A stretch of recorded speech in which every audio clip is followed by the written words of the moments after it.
بسم اللہ الرحمن الرحیم۔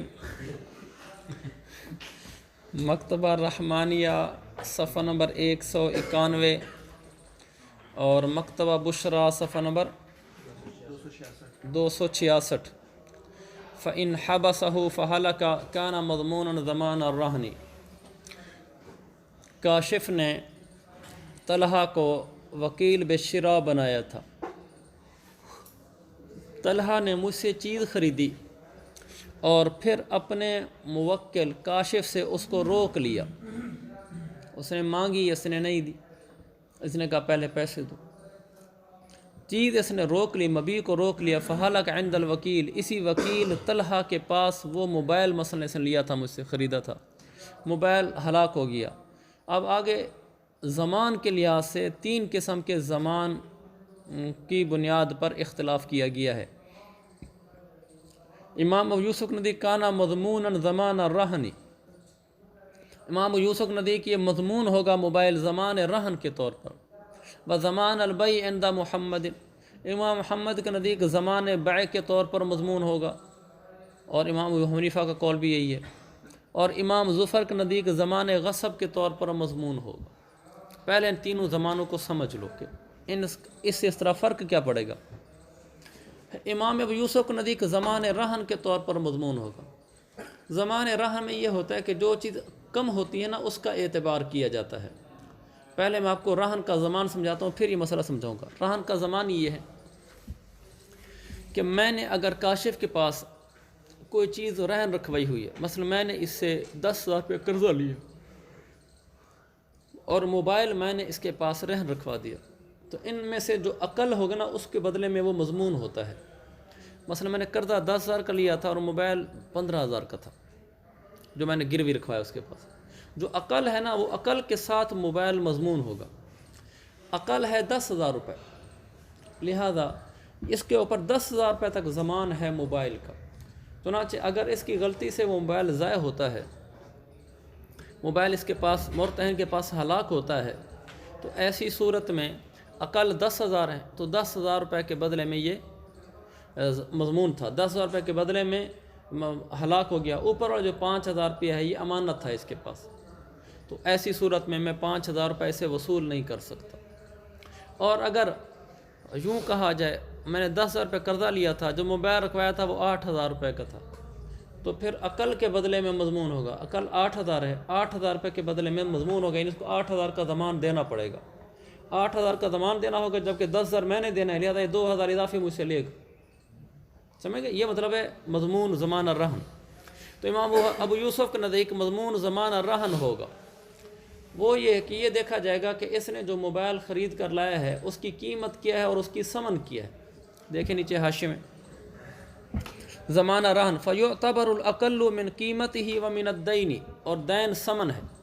یہاں کاشف نے طلحہ کا 10,000 روپیہ دین دینا ہے، اس لحاظ سے کہ دین کی قیمت دیکھیں گے، انہوں نے 15 بنائی تو ہم بھی 15 بنا لیتے ہیں۔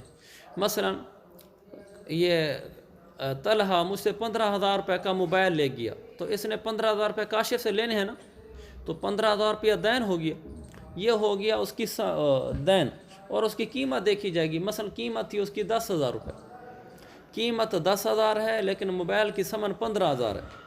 اب دیکھو حاشیہ فَيُعْتَبَرُ الْأَقَلُّ مِنْ قِيمَتِهِ وَمِنَ الدَّيْنِ وَهُوَ ثَمَنٌ فَإِذَا كَانَ ثَمَنُ 15 مثلا، قیمت ثمن مثلا 15,000 روپے تھی، یعنی اس نے موبائل میں سے 15,000 خریدا اور اس موبائل کی ویسے قیمت 10,000 ہے، تو وکیل موکل سے 5,000 لے گا، کہ ان میں سے اقل تو 10,000 ہے نا، تو 10,000 روپے کے بدلے میں مضمون تھا، تو جو ضائع ہو گیا تو گویا کہ 10,000 روپے ضائع ہو گئے۔ تو حالانکہ خریدا تو اس نے 15,000 روپے کا تھا، اور جو ثمن تھی وہ دین تھی اس کے اوپر 5,000 روپے ابھی بھی باقی ہے، چنانچہ وہ 5,000 روپے وکیل موکل سے لے لے گا۔ اور اگر اس کے برعکس ہو جائے جو میں نے ابھی تھوڑی دیر بتایا ہے، پھر ایسی صورت میں وکیل اس سے کچھ بھی نہیں لے گا، اس لیے کہ جو اوپر زائد پیسے تھے وہ امانت کے طور پر ہوتے ہیں موکل، پھر زائد پیسے ہوں گے تو موکل اس سے کچھ بھی نہیں لے گا۔ اگر اس کے برعکس کر لیں تو موکل اس سے کچھ بھی، جیسے تھوڑی دیر پہلے میں نے بتایا، تو پھر موکل اس سے کچھ بھی نہیں لے گا، چونکہ جو زائد چیز اس کے پاس ہوتی ہے نا وہ امانت ہوتی ہے۔ یہ ہو گیا مضمون زمان الرہن۔ و زمان البیع، اور امام محمد اور امام ابو حنیفہ کے نزدیک زمان بیع کے طور مضمون ہوگا۔ زمان بیع کیا ہوتا ہے؟ میں نے کاشف کو اپنا موبائل خریدا 10,000 روپے کا، اپنا موبائل بیچا 10,000 روپے کا، اب یہ موبائل اس کا ہو گیا، اس لیے کہ میں اسے خریدا اور میں نے اسے 10,000 روپے لینے ہیں، لیکن وہ مبی میرے پاس ہلاک ہو گیا۔ یہ مضمون ہوتا ہے ثمن کے عوض، یعنی جتنے پیسوں کا موبائل تھا اتنے پیسوں کا زمان آئے گا۔ تو موبائل 10,000 روپے ثمن متعین کی تھی نا، تو 10,000 روپے کے بدلے میں مضمون تھا، چنانچہ جب موبائل ضائع ہو گیا تو میں نے اس کو موبائل دینا ہے اور اس نے مجھے 10,000 دینے ہیں، کیونکہ وہ مضمون تھا ثمن کے عوض، ثمن 10,000 ہے، تو لہٰذا یہ برابر سرابر ہو جائے گا، یعنی میں اس سے کچھ بھی نہیں لوں گا اور یہ بھی مجھ سے کچھ بھی نہیں لے گا، برابر سرابر ہو جائے گا اور یہ بیع یہیں فسخ ہو جائے گی، ختم ہو جائے گا۔ نیچے لکھا ہوا ہے زمان البیع کے نیچے یسقط ثمن قلیلا کان او کثیرا، دوسرا لکھا ہوا ہے فلا یرجع احدہما علی الاخر، یہ زمان بیع ہے۔ لہذا ان کے نزدیک، امام محمد کے نزدیک، جو موبائل اس نے مجھ سے خریدا تھا اور اس طلحہ کے پاس وہ ضائع ہو گیا، زمان بیع کے طور پر ضائع ہوا، یعنی کاشف اب اس سے کچھ پیسے نہیں لے سکتا اور یہ اس سے کچھ پیسے نہیں لے سکتا، بس ختم ہوگی بات۔ اور امام ظفر کے نزدیک غصب کا زمان ہوگا۔ غصب کا زمان یہ ہوتا ہے کاشف نے میرا موبائل غصب کیا، اب اس پر زمان آئے گا، اس کی طریقہ یہ ہوگا کہ یہ مجھے موبائل واپس کرے غصب کے زمان میں۔ اگر موبائل ہلاک ہو جائے تو پھر اگر قیمتی ہے تو قیمت دے، ذوات الامثال میں سے ہے تو اس کی مثل دے۔ تو امام ظفر کے نزدیک چونکہ جو موبائل طلحہ نے مجھ سے لیا ہے اور وہ اس کے پاس ہلاک ہوا ہے، زمان غصب کے طور پر ہلاک ہوا ہے، تو اس پر لازم تو اس پر یہ تھا کہ یہی مغصوبہ چیز اس کو دیتا، اور وہ تو ہلاک ہو گئی ہے۔ اب لہٰذا یہ طلحہ کاشف کو اگر وہ مثلی ہے تو اس کی مثل لے کر دے گا، اگر وہ قیمتی ہے تو پھر اس کی قیمت کے مطابق دے گا۔ مثال کے طور پر اس کی قیمت تھی 15,000 روپے، تو پھر اسی 15,000 روپے کے لحاظ حساب ہوگا۔ دیکھو نیچے حاشیے میں زمان الغصب یعنی یجب مثلہ وقیمت بالغۃ ما بلغت، 2-3 سطریں چھوڑ کر، ایک سطر چھوڑ کر آگے چلو، یہیں حاشیے میں وقال الشارح تاج شریعہ، یہ قول ذرا زیادہ واضح ہے اس کی تشریح میں، اس لیے میں اسی کی تشریح کروا رہا ہوں۔ وقال الشارح تاج شریعہ، تاج شریعہ نامی شارح نے کہا فیرجع الوکیل علی الموکل ان کان ثمنہ اکثر ویرجع الموکل علی الوکیل ان کانت قیمتہ اکثر۔ زمان غصب میں یہی ہوتا ہے۔ اب دیکھیں، ہم یوں دیکھیں گے کہ یہ جو موبائل اس نے لیا تھا، موبائل مجھ سے لیا کتنے کا اور موبائل کی قیمت کتنے کی ہے۔ پچھلی مثال ہم دیکھ لیتے ہیں، مثلا موبائل اس نے مجھ سے خریدا تھا 15,000 روپے کا، یہ تو ہو گیا اس کی ثمن۔ اب یہ دیکھا جائے کہ اس کی قیمت کتنے کی ہے۔ اگر مثلا اس کی قیمت ہو جاتی ہے 20,000، اب حاشیہ یہی دیکھو جو میں چل رہا تھا، فیرجع الوکیل علی الموکل ان کان ثمنہ اکثر، اگر ثمن زیادہ ہو، یعنی موبائل 15,000 کا تھا لیکن اس کی قیمت 10,000 تھی، جب وہ موبائل 15,000 کا ہے اور اس کی قیمت 10,000 کا ہے تو یہ مضمون بالقیمت ہوتا ہے نا، ذوات القیم ہونے کی صورت میں۔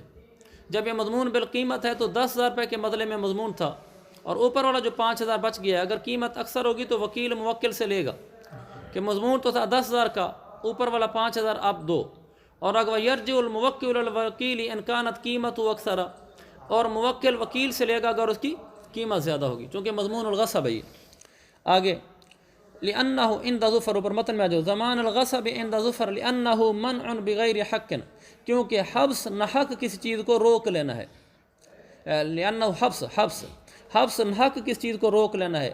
جب وکیل طلحہ نے کاشف سے موبائل کو روک لیا تھا، اس نے مانگا بھی تھا، وہ کہتے ہیں روک لینا، یہ نحق کسی چیز کو روکنا ہے، حبس نحق روکنا، اور کسی کو نحق اپنے پاس روک کر بیٹھ جائے تو یہ غصب ہی تو ہوتی ہے۔ جب نحق روکا ہوا ہے تو غصب ہے، تو غصب کے احکام جاری ہوں گے جو میں نے عرض کر دی۔ لہما، طرفین کی دلیل، طرفین نے کیا کہا تھا؟ زمان بیع ہوگا۔ وہ فرماتے ہیں ان الوکیل بمنزلۃ البائع من الموکل، یہ پڑھ چکے ہیں، وکیل موکل سے کے مقابلے میں بمنزلہ بیع ہوتا ہے۔ فکان حبس لاستیفاء الثمن، لہذا وکیل کا مبیع کو روکنا ثمن کے وصول کرنے کے لیے ہوگا، جیسے بائع مبیع کو روکتا ہے ثمن کے وصول کرنے کے لیے، اور اگر بائع کے پاس مبیع ہلاک ہو جائے تو پھر ایسی صورت میں ثمن ہلاک ہو جاتا ہے۔ یہاں بھی کہہ رہے ہیں فیسقط الثمن بہلاکہ، لہذا مبیع کے ہلاک ہونے سے ثمن بھی ہلاک ہو جائے گا۔ اور دلیل وہی دی ہے کہ بائع کا درجہ وہی ہوتا ہے، وکیل کا درجہ وہی ہوتا ہے جو بائع کا ہوتا ہے، لہذا جو حکم بیع کا ہے وہی یہاں بائع اور مشتری بننے والے وکیل موکل کے درمیان ہوگا۔ والی ابی یوسف، امام یوسف کا مذہب کیا تھا؟ راہن کے طور پر مضمون ہوگا۔ وہ فرماتے ہیں ان المبیع مضمون بالحبس للاستیفاء، مبیع مضمون ہوتا ہے،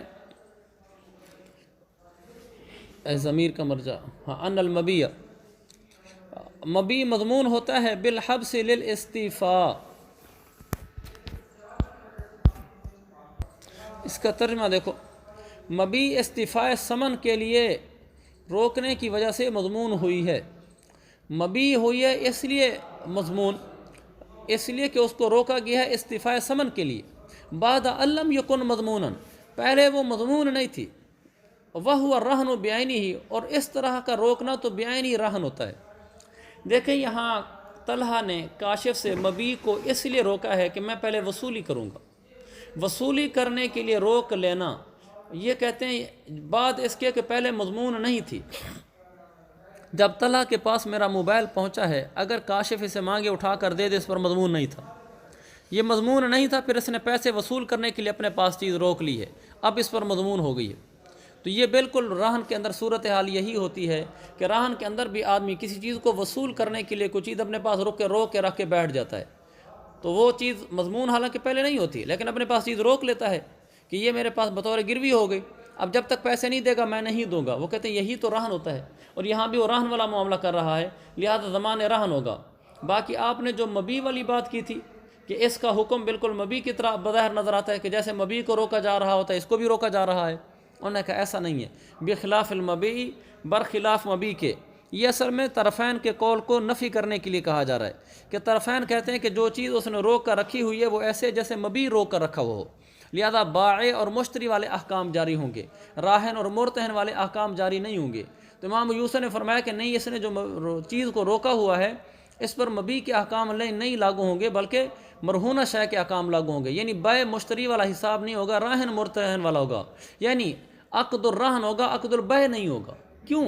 بخلاف المبیع، آپ اس کو مبیع کیوں نہیں قرار دے رہے؟ لأن البیع ينفسخ بہلاک المبیع، کیونکہ جو بیع ہوتی ہے وہ مبیع کے ہلاک ہونے سے فسخ ہو جاتی ہے۔ وہاں ہونا لا ينفسخ اصل العقد، یہاں جو اصل عقد بیع ہوا ہے وہ مبیع کے ہلاک ہونے سے ختم نہیں ہوگا۔ اصل عقد بیع کس کے درمیان ہوا ہے؟ طلحہ اور میرے درمیان، یہ عقد بیع ہوا ہے۔ یا اگر مبیع ہلاک ہو جائے تو کیا ہمارا عقد بیع فسخ ہو جائے گا؟ تو فسخ نہیں ہوگا، پتہ چلا پھر یہ بیع نہیں ہے۔ قلنا، ہم نے کہا ينفسخ البیع فی حق الموکل والوکیل، ہم کہہ رہے ہیں کہ یہ بیع فسخ ہو جاتی ہے موکل اور وکیل کے حق میں، تو اس لیے ہم نے اس کو مبیع قرار دیا ہے۔ وہ اس کو لے جاتے ہیں وکیل اور اس کے بائع کے درمیان کہ یہاں فسخ نہیں ہوئی، ہم کہتے ہیں فسخ ہو جاتی ہے وکیل اور اس کے موکل کے درمیان۔ کما اذا ردہ الموکل بعیب ورضی الوکیل بھی، یہ ایسے ہو گیا کہ جیسے موکل کے پاس جب یہ موبائل پہنچا، موکل نے اس کو رد کر دیا اور وکیل اس پہ راضی تھا، تو یہ کیا ہو رہا ہے؟ کسی کا عیب کی وجہ سے چیز کو واپس کر دینا، یہ تو بیع میں ہوتا ہے۔ تو پتہ چلا پھر ان وکیل اور موکل میں بیع ہو رہی ہے، جب بیع ہو رہی ہے تو اس کو مبیع مانا جائے، یہ ہماری دلیل ہے۔ لہذا جب مبیع مانا جائے تو پتہ چلا کہ اس کا زمان بھی زمان بیع والا ہوگا۔ قال وَإِذَا وَكَّلَهُ بِشِرَاءِ عَشْرَةِ أَرْطَالِ لَحْمٍ، اتنا آسان مسئلہ ہے کہ اس کو پڑھنے کی بھی ضرورت نہیں ہے، یہ بھی اور اگلا بھی۔ وَإِنْ وَكَّلَهُ بِشِرَاءِ عَبْدٍ بِغَيْرِ عَيْنِهِ،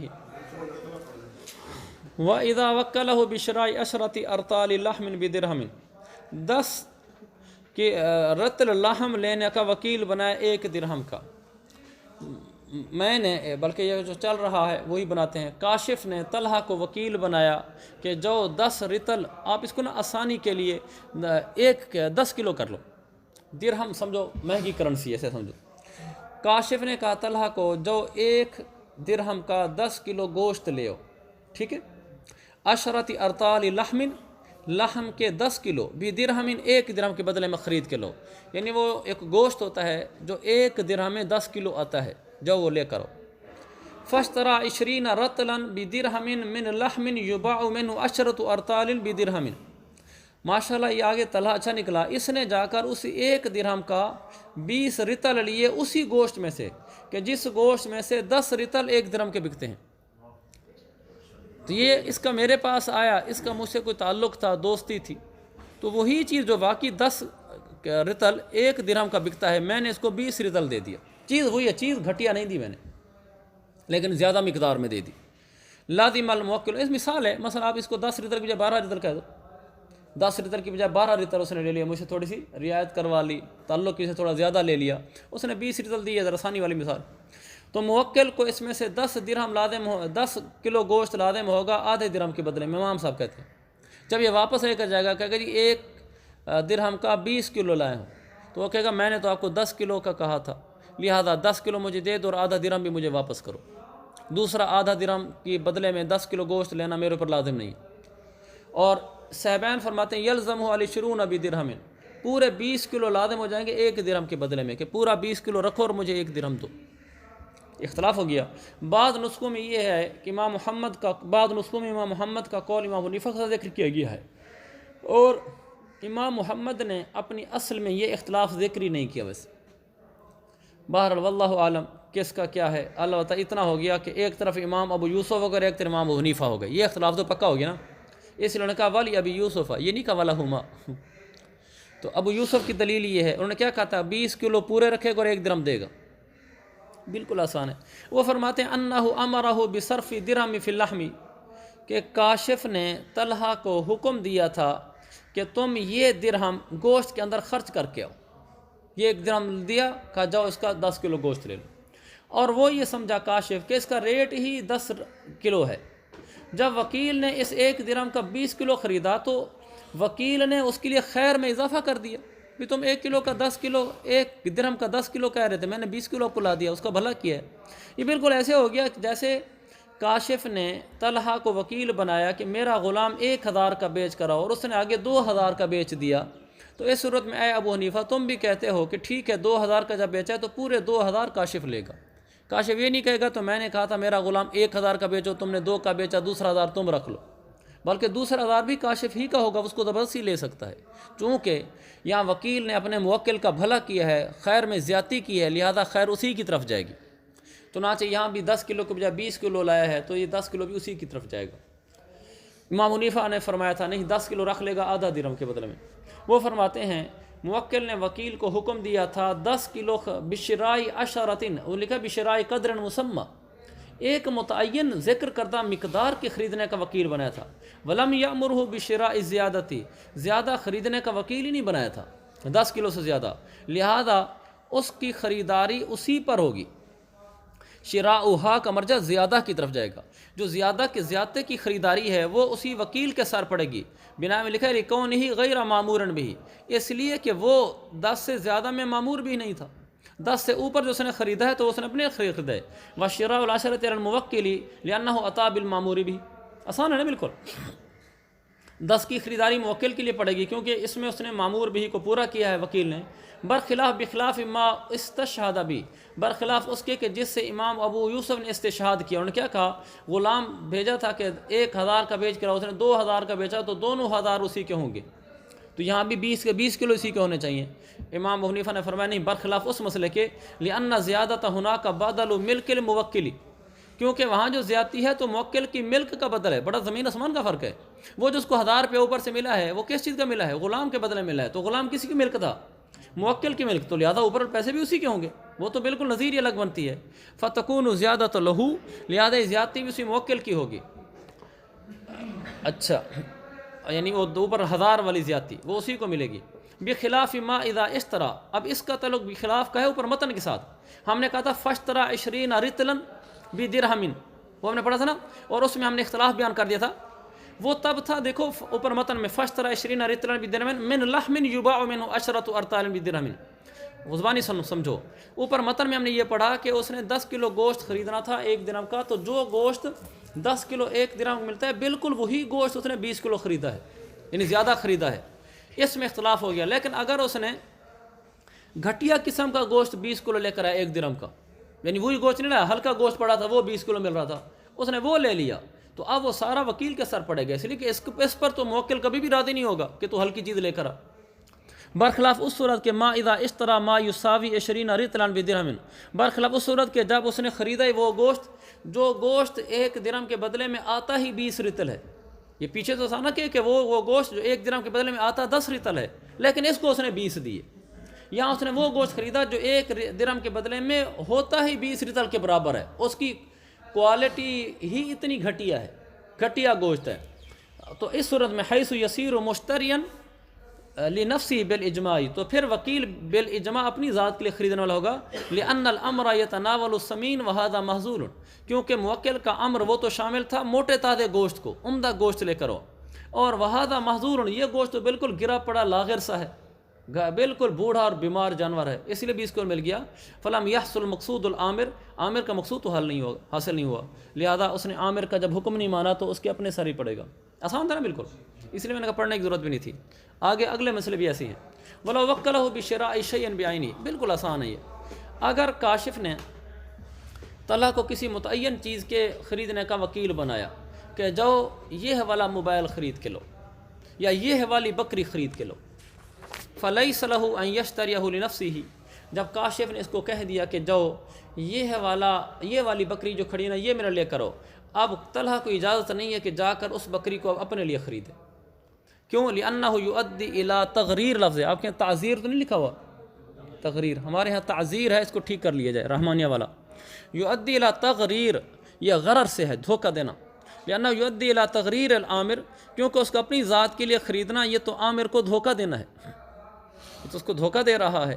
حیث اعتمد علیہ، کہ موکل نے تو اس پر اعتماد کیا تھا کہ یہ بکری میرے لیے خرید کر لے کر آئے گا، اس نے جا کر اپنے لیے خرید لی، تو اس کا اعتماد کو تو ٹھیس پہنچی۔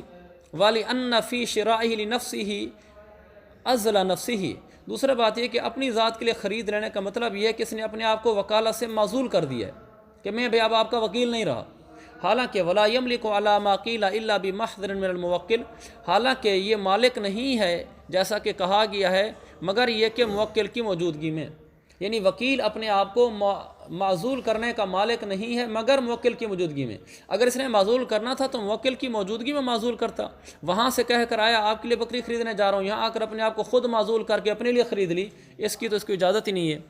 فَلَوْ كَانَ ثَمَنُ مُسَمًّى، اگر اس نے، اب اگلا مسئلہ چل رہا ہے کہ اگر ثمن مسمى تھی، اس نے یوں کہا کہ اتنے درہم کی، درہم بتا دیے، ثمن کا بقا ذکر کیا، مثلا جا 50 درہم کی یہ چیز لے کر آ، 50 درہم کا مثلا گندم لے کر آ، مالٹے لے کر آ، فاشترى بخلاف جنسه، اس نے جنس کے برخلاف جا کر خرید لیا، مثلا اس نے کہا تھا 10 درہم کے خرید کر لو، اس نے جا کر دینار کے خرید لی، سمجھ گئے، اس نے جنس کی مخالفت کی، اس نے درہم کا کہا تھا اتنے درہم کی چیز خرید کے لو، اس نے جا کر درہموں کی بجائے دینار میں خرید لی۔ اور لم یکن مسمن فاشترى بغیر نقود، یا اس نے متعین نہیں کہتا کہ درہم کی لانی ہے یا دینار کی لانی ہے، یہ کہا بھی میرے لیے چیز خرید کے لاؤ، تو عام طور پر خرید کے لانے کا مطلب یہ ہوتا ہے کہ پیسوں کے بدلے میں خرید کر لاؤ، وہ اس نے کیا کیا، فاشترى بغیر نقود، اس نے پیسوں کے علاوہ کسی اور چیز سے خرید لی، مثلا گندم کے بدلے میں خرید لی جا کر وہ چیز۔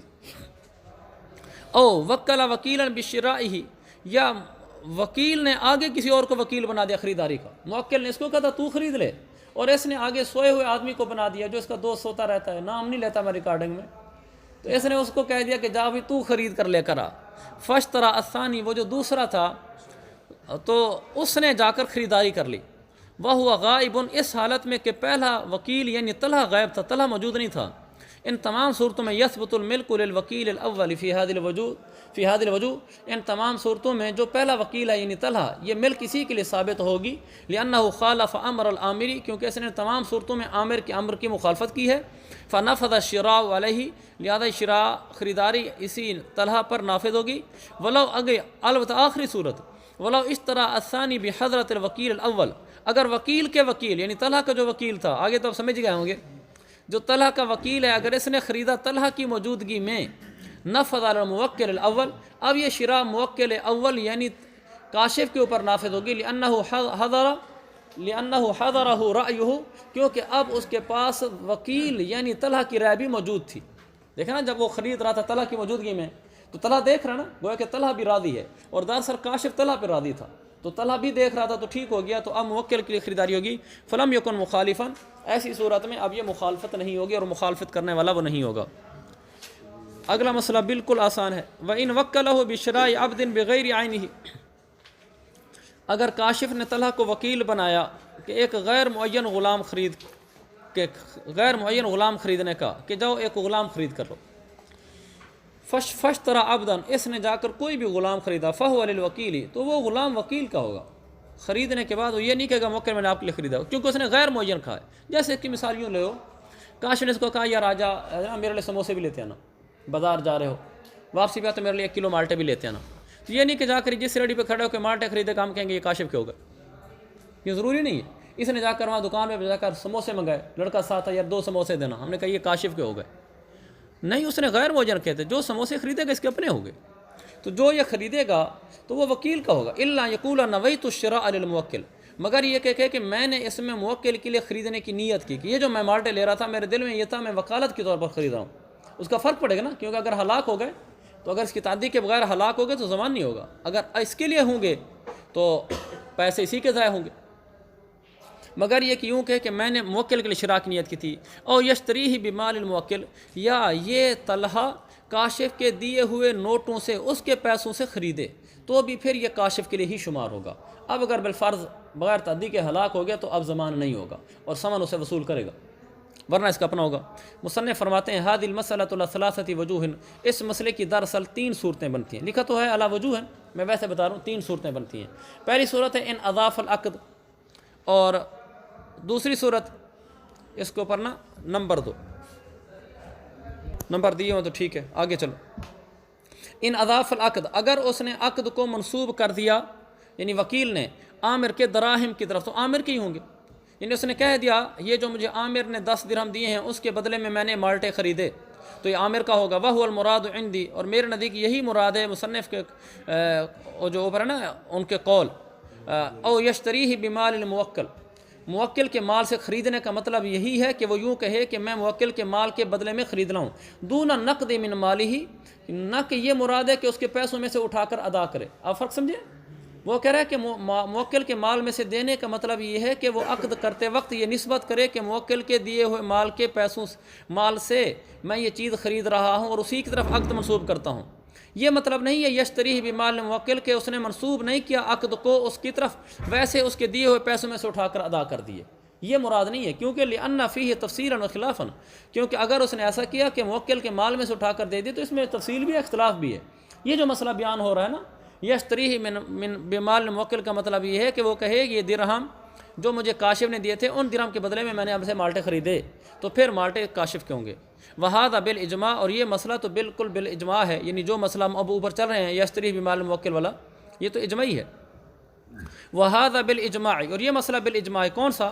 یعنی اگر اس نے حاشیے میں اگر اس نے عقد کو منسوب کر دیا دراہم موکل کے دراہم کی طرف تو عقد موکل کے لیے ہی واقع ہوگا بالاجماع، یہ تو اجماعی مسئلہ ہے۔ وہ مطلق، اور وہ مطلق ہے، کیا مطلق ہے؟ بیان السطور حاشیہ، ای قولہ او یشتریہ بمال الموکل، یہ لفظ مطلق ہے یعنی مذکور ہے بغیر اختلاف کے، لہذا اس کو مجمع علیہ صورت پر محمول کیا جائے گا، اور مجمع علیہ صورت کیا ہے؟ عقد کو موکل کے مال کی طرف منسوب کرنا، یہ مجمع علیہ ہے، اور موکل کے مال میں سے اٹھا کر دے دینا یہ مختلف ہی ہے، لہذا یہاں ہم اس کو یشتری بمال موکل کو اگرچہ یہ لفظ جو ہے نا مطلق ہے، اس کو ہم اسی کی طرف پھیریں گے جو مجمع علیہ ہے، یعنی اس کا مطلب یہ ہوگا کہ موکل کے مال کی طرف منسوب کیا۔ دوسری صورت وَإِنْ أَضَافَهُ إِلَى دَرَاهِمَ نَفْسِهِ كَانَ لِنَفْسِهِ، اگر وکیل نے عقد کو منسوب کیا اپنے دراہم کی طرف کہ میں اپنے 10 درہم کے بدلے میں آپ سے مالٹے خریدتا ہوں تو پھر یہ اسی کے لیے ہوگا حملا لحالہ علی ما یحل له شرعا او یفعله عادتا، اس لیے کہ ہم وکیل کی حالت کو محمول کر لیں گے اس پر جو اس کے لیے شرعا حلال ہے یا جس کو وہ عادتاً کرتا ہے۔ اذ الشراء، یہ جو ہے نا حملا، ہم اس کی حالت کو محمول کر لیں گے اس کے لیے جو اس کے لیے شرعاً حلال ہے یا جس کو وہ عادتاً کرتا ہے، یہ اس کی دلیل دے رہے ہیں۔ اذ الشراء لنفسه باضافة العقد الى دراهم غیرہ مستنکر شرعا وعرفا، اس لیے کہ اپنی ذات کے لیے خریدنا باضافة العقد الى دراهم غیرہ، کسی دوسرے کے دراہم کی طرف نسبت کر کے یہ شرعاً بھی برا ہے اور عرفاً بھی برا ہے، لہذا جب اس نے یہ کہا کہ میں اپنے دراہم سے خرید رہا ہوں تو پھر واقعی اس کے اپنے دراہم ہی ہوں گے اور چیز بھی اسی کے لیے ہی ہو رہی ہوگی۔ دوسرے کے دراہم کی طرف نسبت کر کے اپنے لیے خرید لینا یہ شرعاً عرفاً دونوں طرح ناپسندیدہ ہے، اس لیے ایسی صورت میں جب کہے گا جی میں نے اپنے درہم کے بدلے میں یہ چیز خریدی تو پھر ہم اس کو اسی کے لیے ہی قرار دیں گے۔ وَإِنْ أَضَافَهُ إِلَى دَرَاهِمَ مُطْلَقَةً، اب ہے تیسری صورت، اگر اس نے ان عقد کو منسوب کر دیا مطلق دراہم کی طرف، یہ نہیں کہا کہ یہ میرے دراہم ہیں یا اس کے دراہم ہیں، یہ نہیں کہا، فَإِن نَوَاهَا لِلْآمِرِ فَهُوَ لِلْآمِرِ، اگر اس نے ان نواہا کا مرجع اس نے لکھا نوانیت الشرائی بنایا میں، اگر اس نے خریداری کی نیت عامر کے لیے کر لی فَهُوَ لِلْآمِرِ فَالْعَقْدُ لِلْآمِرِ، تو عقد عامر کا ہوگا. وَإِن نَوَاهَا أي نوانیت الشراء لنفسه فلنفسه لأن للوکیل أن يعمل لنفسه ويعمل للآمر، کیونکہ اس کو اختیار ہے کہ وہ اپنی ذات کے لیے عمل کرے، اور یہ بھی اختیار ہے، اور یہ بھی اختیار ہے کہ وہ عامل کے لیے عمل کرے. فی ھذا توکیل، اس توکیل میں جس میں غیر معین چیز کے خریدنے کا کہا گیا ہے. وَإِن تَقَاذَبَ فِي النِّيَّةِ، اگر نیت میں دونوں نے ایک دوسرے کو جھٹلایا، مثلا موکل کہتا ہے اشتریتہ لی، تو نے اتنی اچھی چیز ہے تو نے میرے لیے خریدی تھی، وکیل کہتا ہے نہیں یہ تو میں نے اپنے لیے خریدی تھی، اس کو صحیح چیز مل گئی. تو اگر جھگڑا ہو گیا یحکم النقد بالاجماع، تو بالاجماع نقد کو حکم بنایا جائے گا. کیا مطلب کہ ادائیگی کس کے پیسوں میں سے کی ہے، ادائیگی کو حکم بنایا جائے گا. اگر موکل کے مال میں سے ادائیگی کی ہے تو موکل کے لیے ہوگا، اور اگر اپنے پیسوں میں سے ادائیگی کی ہے تو اپنے حکم بنایا جائے گا، فیصل بنایا جائے گا. لأنہ دلالۃ ظاہرۃ علی ما ذکرنا، کیونکہ یہ ادائیگی بالکل واضح دلالت ہے اس پر جو ہم نے اوپر ذکر کیا ہے. ما ذکرنا سے اشارہ ہے حملا لحال علی ما یحل. وإن توافقا علی انہ لم تحضرہ النیۃ، اگر دونوں کا اس پر اتفاق ہو گیا کہ خریدتے وقت کوئی نیت نہیں تھی، میں نے چیز خرید لی، اس میں میری کوئی نیت نہیں تھی، میں آپ کے لیے خرید رہا ہوں یا اپنے لیے خرید رہا ہوں، اب کیا ہوگا؟